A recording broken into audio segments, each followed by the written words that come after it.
Congratulations to the Seattle Seahawks for their second Super Bowl win in franchise history. And Patriots, don't feel bad. You did better than probably anyone would have thought you would have done this year. So, And yet they're still ungrateful. yeah, well, 50-50 on the fans. Yeah, I know, but those 50 others are way louder.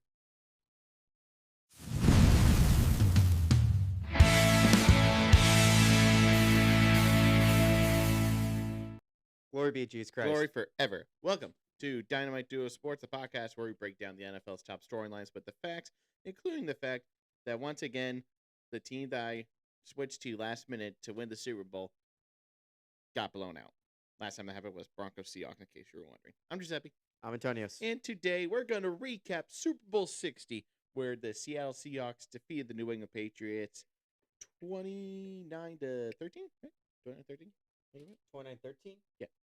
Yeah. Yeah. You don't even remember the score? I'm just making sure. Okay, well, I will say before we even continue, to be honest, the Super Bowl did feel kind of watered down. Yeah. Not just because of the game itself, but also because the stage Post-game was not good. Now, what's that, NBC just being NBC? Maybe. No, but I'm talking like the actual stage was Yeah, I really know. lame. Like normally there's like the back shot, the little back wall and such, but there was none of that. And they have more people up on the stage. Right. Like they had Kenneth Walker and Sam Darnold up on the stage with their owner, GM, and head coach. Yeah, it's just I think the ending made it watered down. But before we go into that, let's go ahead. Like, you want to go ahead and like kind of give a recap of like What happened?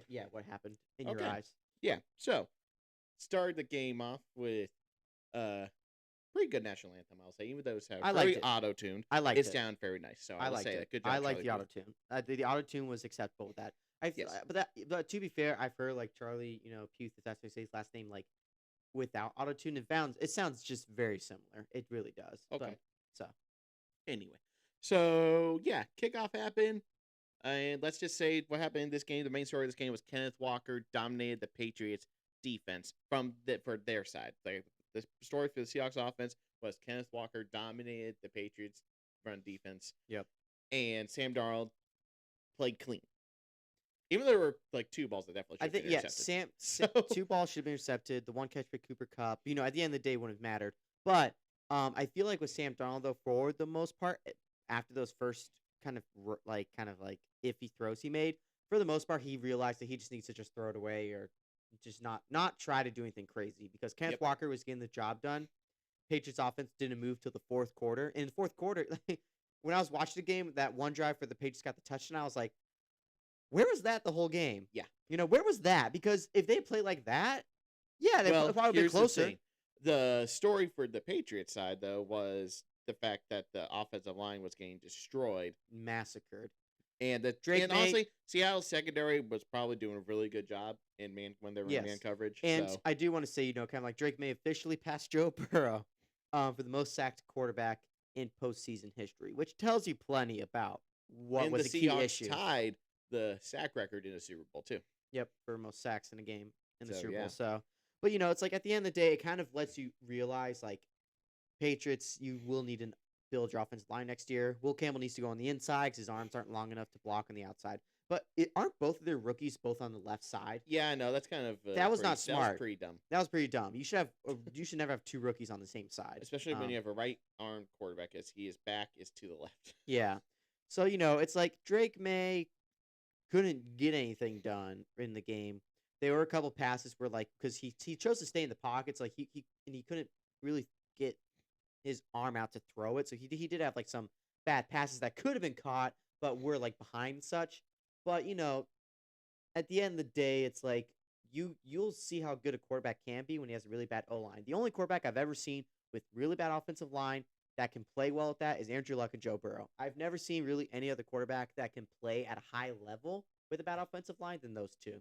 Yep. So that's like my takeaways. Like Drake May, second year, doing what he did, being an MVP candidate in his second year is impressive. Yep. We all knew by watching the Patriots that, like, they had offensively, they had a rough path to Super Bowl, but their defense was super underrated, and their defense was held the other teams to score so low. so the Patriots offense could do the bare minimum to win the game. Well, But when you go against a team like the Seahawks, here's the who doesn't have any serious injuries on the offense, you can't do that. yeah, no, it's like they played a competent quarterback, Right. and he And didn't the make any Patriots defense mistakes. did do well. Yeah, though. they did fine. They only allowed 22 points. Yeah.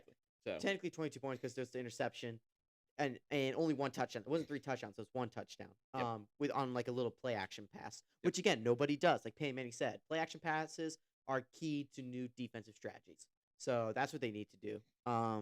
So yeah, and that's how they got the touchdown. So ultimately, it's like Patriots defense was underrated. You could see that in the Super Bowl. well, here's the reason why they were underrated. It's because they played such an easy schedule to play really like mid offenses at best, except for like the Bills this year. and Buccaneers, but the Buccaneers that was like in between the. That was Buccaneers also when kinda- Baker Mayfield got hurt and was, they was- had their wait, was that injuries. before or after the Rams when he got hurt?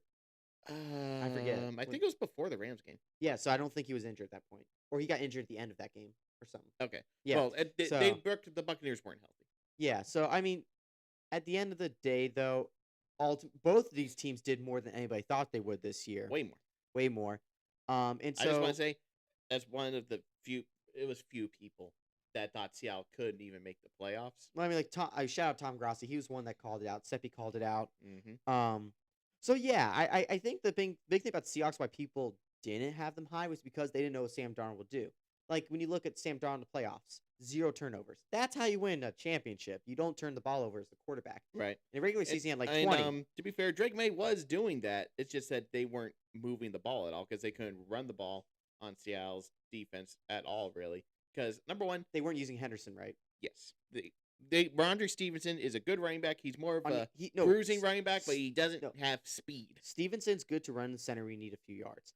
Henderson, every time he did an outside handoff to Henderson, he got like 7, 8, 9 yards. And they did it like 3 times the entire game. So it's like, but then on the second play after that, on like a 2nd and 2, they would hand the ball to Henderson in the middle and they would like lose a yard. It's like, guys, that's not what Henderson's for. It just showed that Tom Brady was the reason why their offense looked good, not Josh McDaniels. Yep. So that's just the takeaway from that. And so, yeah, definitely Patriots next year. All they can do is just make their team stronger. And I think what they need to focus on offseason. But no, not even but. I still think they're a playoff team next year. But this year, instead of playing the worst schedule in the league, they're going to be playing one of the harder schedules in the league because they're number one team. I still think, Seppi, that they Let's could see. that Well, they'll okay. win enough. Well, Texans not really. Texans big deal. not really. Steelers not really a big deal. Well, you don't know with Mike McCarthy. Probably not. Okay. We don't know. And then the Broncos. Steelers beat 'em Actually, last you know what? It's Steelers beat 'em actually this not. year. It's actually not that. It's bad. not too bad, depending how some of these teams do this upcoming season. So with the Patriots Off-season, you mean? off season, no, I'm saying like during the season how these teams perform. Yeah, I know. But because some teams, off-season's going to determine a lot of that. yes, off season Patriots need to focus mostly on the offense. Their defense is good. It's top 10. They don't really need to add. They just need to make sure they can keep as many of their players as they can. Then on the offensive side, because they are top 10 in how much cap space they have. Yeah. To get players. Yeah. So they need to like get another wide receiver and then build their O line. That's what they need to do offensively. And if they can please go take AJ Brown out of the NFC East. yeah, and if they do that, Or the Bills will. that will automatically put the Patriots back as a Super Bowl contender again next year. Whether people like that or not, that's what it would be. If they build their offensive line and they also at the same time got a wide receiver, that automatically puts them back into being one of the top AFC teams. Right now, I still think they're a playoff team, but they're not definitely a Super Bowl contender as of right now. Yeah. So, Yep, but then as for Seattle, Kenneth Walker's a free agent. So make sure you keep him. yeah, Number you one. better keep him. That's your top priority. Get- JSN's up for a trade- contract, I'm pretty sure. What I would do is sign Kenneth Walker and trade Charbonnet. Because you don't need him, really. Realistically, you don't actually Yeah. need him. He's a good um, number 2. And you can get a pretty good draft pick out of him, too. Like a 3rd round, I feel like. I think you Yeah. can get a 3rd round pick with And you Charbonnet. could probably draft another running back in the 4th round to replace Charbonnet. So Yeah. So you can always, or you can even pick up some running back that like has potential to be good. That's like, who knows? Maybe UFL. You can find a really good running back in UFL heck, this year and pick him up. if Rico Dowdle doesn't get signed to be a number 1 running back, if you guys get him, I think Rico Dowdle wants to get more carries. So yeah, I don't but think would. if he cramps up all the time, it can't Um, really be a number 1 running back. Yeah. So it's interesting. Brees Hall also will be available. That's another interesting running back that people will have to look to this year. Kenneth Walker, Brees Hall, So, pretty good running backs in the free agent Ultimately, market. in my opinion, I think the Chiefs are either going to hope they can draft Jeremiah Love or get Breece Hall because they try to get Breece Hall this year, but they We're basically. getting off track. I know. We're going off track, but real quick, I just want to say they wanted like nothing for Breece Hall. So, but anyways, back to Seahawks. Go ahead. Yeah, so obviously their defense is pretty young, so they don't have to worry about too much there. I think DeMarcus Lawrence, you need to re-sign him. Yeah. Unless he wants to come back to Dallas for cheap, but I don't think so. DeMarcus Lawrence is I don't think so. definitely not going back to Dallas. Yeah, he literally said at the beginning of the season, said, like, I well, love before the Dallas, season- but we won't win a ring with them. Yep. So, and then Mike Mart's like, well, you just got traded too, so. Yeah, and then DeMarcus Lawrence just won a Super Bowl. And he just proved it right. Yeah. So. And so, and even Stephen A. Smith said, Monday morning that, he was saying how, like, it's not that Dak's a bad quarterback. He's like, he just needs to leave Dallas. Look at DeMarcus Lawrence. Micah Parsons, if he stayed healthy and the Packers stayed healthy, who knows what they would have done, It's like, so Dak should go to a team that could use a quarterback. I would love to see Dak Prescott go to, like, the Rams after Matthew Stafford retires. And like we said in the live stream, I believe it was the live stream, I said, that's my bold prediction. Once Matthew Stafford retires, Dak Prescott will go to the Rams. And he'll as have Puka, a Dak Prescott fan, I will love that. He'll have Puka. As a Cowboys fan, I will be like, it's bittersweet. I think Puka Nacua will still be there, especially if Dak goes, Puka will stay in LA. That's for sure. Because Devontae Adams said he retired when Matthew Stafford retires, so we know he won't be there soon once Matthew Stafford's not there. And at that point, they might have another wide receiver to replace him. So yeah, and also Ferguson, the younger Ferguson, will be on the Rams. So another tight end that's Ferguson that he could probably connect with. So yeah, I would love to see Dak Prescott on the Rams. I think he needs to leave Dallas. Sam Darnold left the Jets, bad ownership, and so. But that's the one thing we didn't really talk about. Sam Darnold. Yeah, Sam Darnold. What a redemption story. I think Sam Darnold has one of the best redemption stories for any quarterback. Next to Kurt Warner. Well, Kurt Warner didn't really have a redemption. I think it was more of just underdog, like the biggest underdog. Sure. Yeah, Kurt Warner was the biggest underdog in history, and then Sam Darnold's the biggest, redemption in NFL history for a quarterback. Man, I kind of want them to make a movie about Sam Darnold in the future, just because he won a Super Bowl and to show how bad the Jets organization was. When you get inside sources on how bad the Jets are, and then we show his journey from Carolina to San Francisco, then the Vikings, and then finally. No, but and then Seattle. They could do Sam Darnold having a nightmare seeing ghosts.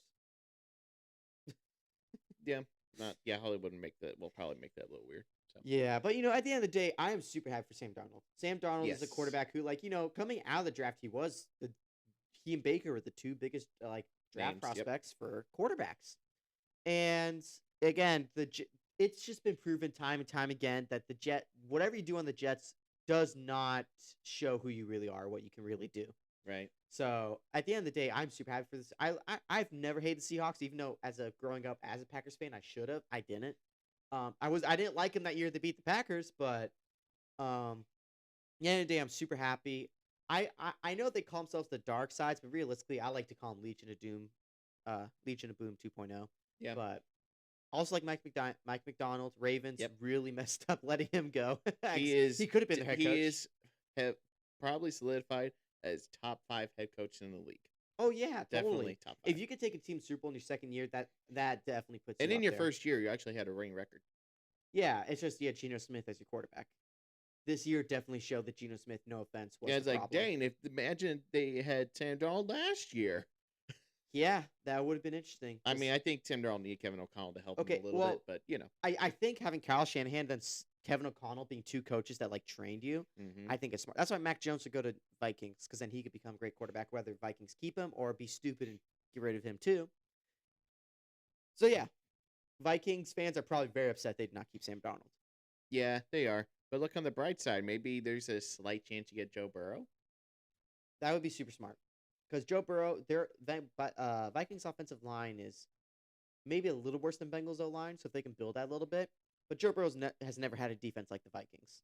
And Brian Flores is staying this year, so I think if I was Joe Burrow, I would try to go there. Yeah. Because I think Bengals are done. So. Yeah, I mean, if they break some miracle, they improve their defense next year, then they have a chance. Yeah. But I digress. Ultimately, the Super Bowl, it wasn't the worst I've ever seen, but it definitely felt kind of watered down. Yeah, I felt like the NFL didn't really care about this Super Bowl. Yeah. I actually, you know what? The main thing actually is that there was so much arguing back and forth about Bad Bunny that nobody talked about the game. Yeah, I guess. I guess that's the ultimate takeaway. But it's just, I guess because a lot of the people were so upset Mahomes wasn't in the Super Bowl, so they couldn't glaze somebody that they chose to just not really. By the way, care. Chris Collinsworth never mentioned Mahomes last night. So anyone who bet on mentioning Mahomes, you lost a lot of money. Yeah, when he saw that bet, he's like, "Well, I'm gonna try really hard not to say." And he didn't. It was nice to hear that, like not having mentioned back to Patrick Mahomes. But there was literally only one part in the entire game where there's a little bit of excitement when after Drake May, literally after Seahawks got a touchdown, I'm like, well, it's over. And then Drake May went down the field in like 5 plays and got a touchdown. We're like, huh? And then they got the ball back, and it was like 22-7. And then he threw the pick. And then he threw the pick, and it was like, okay, never mind. It's so And by the way, that wasn't even his most egregious interception. That second interception was worse. So I think and somehow he still had over 300 total yards. I don't know. That's like Patrick Mahomes in the Super Bowl last year. Yeah, but I know. It's like, but at the end of the day, the game itself never really felt. There's nothing exciting. It never felt close. The game last year was exciting only because we got to see the Chiefs get walloped. I know. I was like, for him it wasn't happy, but we were like, happy. That Eagles crushed them. So yeah, I think the ultimate takeaway is this Super Bowl wasn't exciting in my opinion. But it wasn't like awful. Not exciting, but not like bad. Yeah. So yeah, my prediction for next season is that there'll be 2 new teams that have not played in the Super Bowl in the last 3 seasons. How about 3 seasons? So no Niners, no Eagles, no Chiefs, no Patriots, no Seahawks. Maybe. That's why I'm hoping at least. But also the new logo came out. Maybe we should just discuss about that real quick. It's like there was some teal waterways. I have an interesting theory, and this is actually a good possibility. And orange. No. This is a good possibility next year. Mm-hmm. The teal is Jaguars. Ooh. And the orange is the Bears. Ah. See, my prediction's right. So and hey, that would be a good Super Bowl. That would be exciting. As long as the teams are kind of similar to how they were this year. Yeah, they're similar to this year. Like Jaguars, if Jaguars just look how they did this year, plus Travis Hunter. And make him your wide receiver 1 or 2. I would say wide receiver 2. I would say occasionally play cornerback, but other than like as in occasionally, as in you are primarily wide receiver when you're playing every snap. Only put Travis Hunter on defense when like a defense player gets hurt that's good and you want someone else good out there. That's when I would put him in as defensive. Or if they need a break, he can go out for like 1 or 2 plays. Yeah. So, but yeah, the Jaguars next year could do that, and the Bears, they're both teams that potentially could very well go to Super Bowl next year because this year Bears almost beat the Rams by coming back in a crazy fashion. And also, forget about that. Caleb Williams, honestly, when you actually look his year in total, didn't have a great year. He had a good year. It was an improvement. But towards the end of the year, he was going definitely on fire. Be better. He's clutch. He's very clutch. He's very clutch. And I think he can definitely improve on a lot of things, Lawrence, which is scary. When I watched the Jaguars and Bills game, when I watched that game, what I saw was they are missing Travis Hunter. Travis Hunter was in that game, they would have won. Yep. And honestly, based on how all the teams looked, they probably would have gone to Super Bowl this year. They probably would have. I think they would have beaten the Broncos because they crushed them last time playing them a couple weeks ago. Yeah. I don't think they would have beaten the Patriots. Yeah, I'm pretty sure they would have beaten the Patriots. Yeah. And yeah, they would have been a Super Bowl team. And against the the Seahawks, I think they played each other earlier this year. I forget how that game went. I don't know.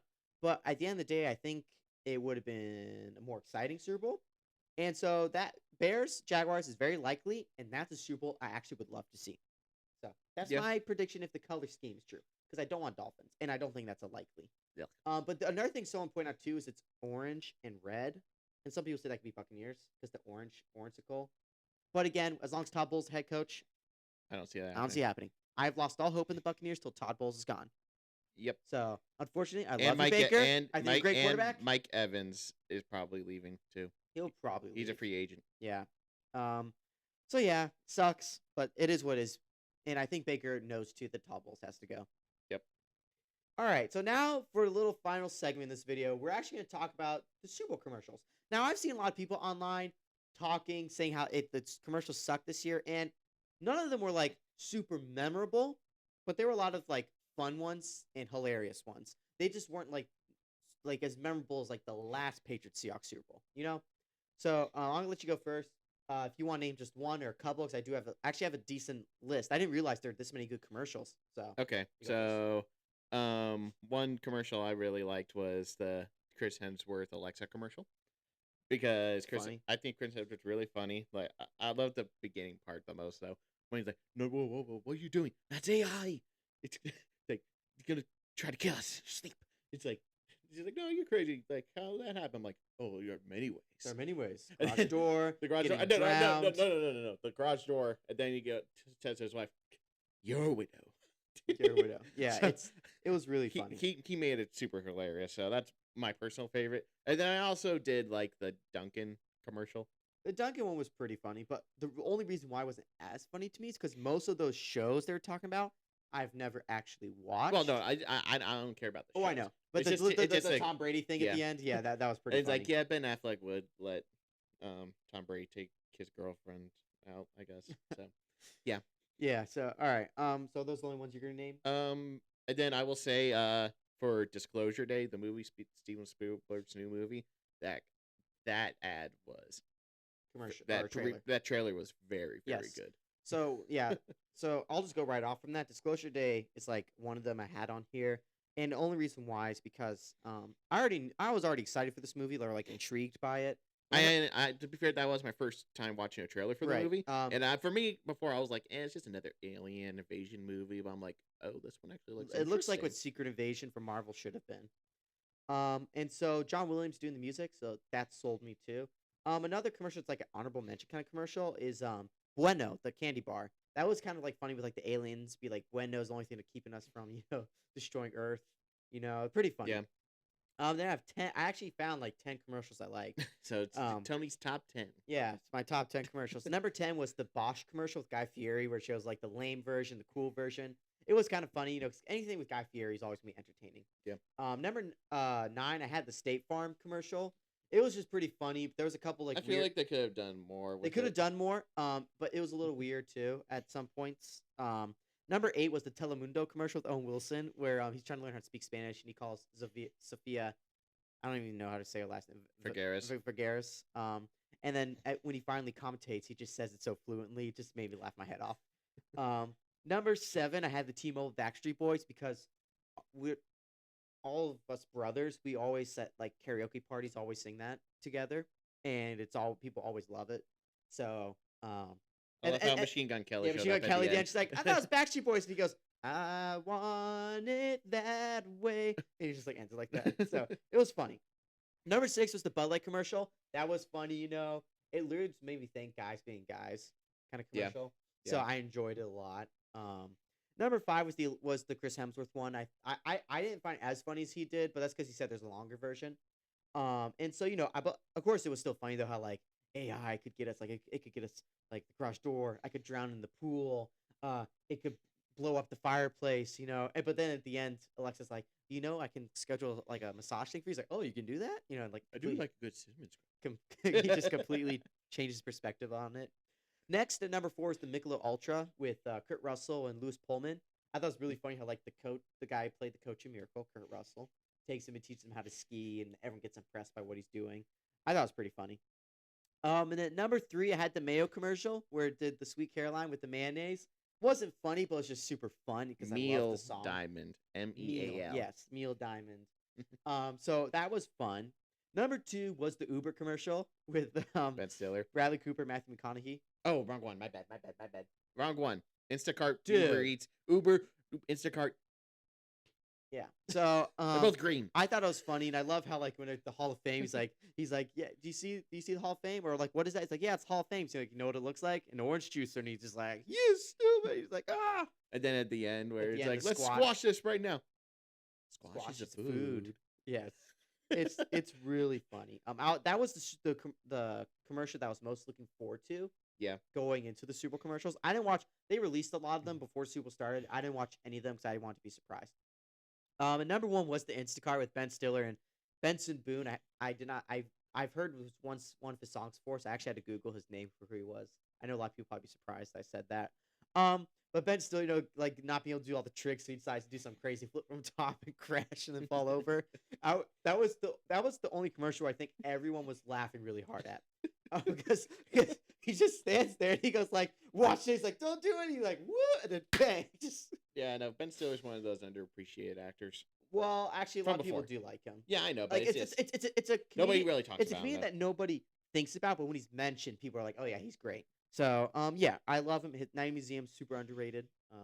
I'll say that right now. And what would have been my number one if the trailer was actually during the Super Bowl was the Minions, because the thing about Minions and Spill Me, guys, is it's not about the story. It's about how funny can it be. And this looks like it's going to be a pretty funny movie.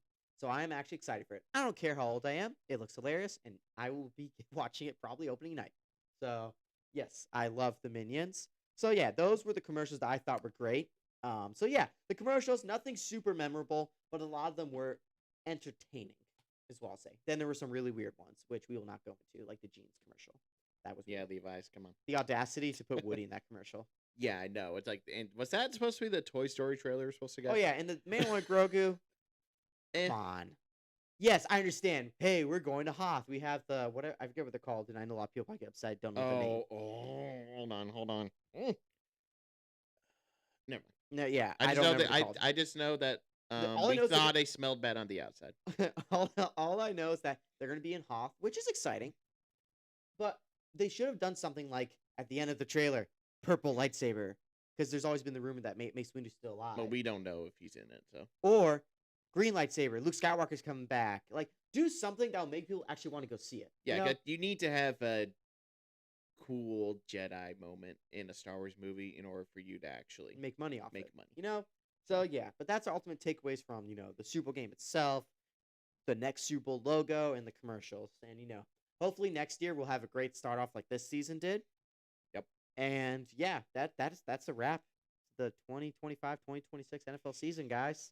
Now we got to wait another 7 months for the actual season to kick off. Yeah. We have about 2 months till the draft. Or is it in March? It's in April. Right? Yeah, so about So roughly 3 months. It's closer to 3 months. It's 2.5. End of 2.5. 2.5 months till the draft. But of course, we'll always keep you updated on things. We'll always post video shorts. And UFL. Towards March 27th, I believe, is when it starts. Something like that. And heck, maybe we'll do some hockey. Maybe we'll do some hockey. Give little reports on the Canes because they'll most likely go to playoffs. We'll give little feedbacks on them. Shout out to them. Go all the way this time. Come on. Go all the way. So yeah, and also the people who watch us that have not watched UFL, it is super fun because you get to listen to the refs, so no cheating. You get to see from the quarterback's helmet like what he's looking at. You can challenge any penalty. And there's a chip in the football. We'll make a full video before the season starts. Yeah, and there's like a chip in the football that tells you if it's a first down or not. So there's no refs choosing where to put the ball. It's where football will say it crossed the line, and there's nothing refs can do about it. Yep. So and it's really fun to see a lot of guys with a lot of talent that didn't get to prove themselves, and they get to prove it in this. And so yeah, it's in the jerseys. Yep. For those of you who remember AJ McCarron, he's now the head coach of the Birmingham Stallions. So that'll be fun. Yeah, that's true. And then they got John. I don't know if you remember John Ross, the wide receiver. He's in the UFL now. And I want to name 2 players that are from the UFL that is now playing the NFL. Brandon Aubrey, who's basically like the best kicker, and Kevontae Turpin. Yeah. So the Cowboys I like how Cowboys look for that, and other teams need to look for players to take from that league. Mm-hmm. I do remember the Panthers when they had the XFL. They took that one quarterback from the Renegades. Yeah, not Renegades. Whatever PJ something. Yeah, and he was fine. He wasn't like awful. PJ Walker. That's who it was. PJ Walker. So UFL's fun to watch, guys. In the jerseys. And they changed them around. They changed them around this year. So yeah, definitely watch UFL. Just put a game on, give it a chance. That's what I say. Yeah, give it a chance. Get the views up on it. Get the views up. We want this to stay around because we want football all year round. Almost all year round. Just a little month break. Yeah, it's like you get a break to watch the WNBA. Yeah, it's just really fun to watch the UFL because the rules. There's not as many rules, and the rules that they do have are rules that we want in the NFL, but they don't put in. Yep. So it's very fun to watch. Yep. So yeah, let us know what you think down in the comments below. What's the sport that you're most looking forward to now that the NFL season is over? Hockey. Let us know. be sure to like the video and subscribe to our YouTube channel. As of this recording, we are 1 subscriber away from 50 subscribers. We gained a couple yesterday, so thank you to all our new subscribers. We'll have a couple shorts out this week, and next week we'll post some long form and some other shorts. So most of the content for the off season is going to be in short content, except for when we want to go into actual detail about stuff like the NFL draft or something like that. So yeah, follow us on Facebook, Instagram, TikTok, and X for notifications and shorts as well.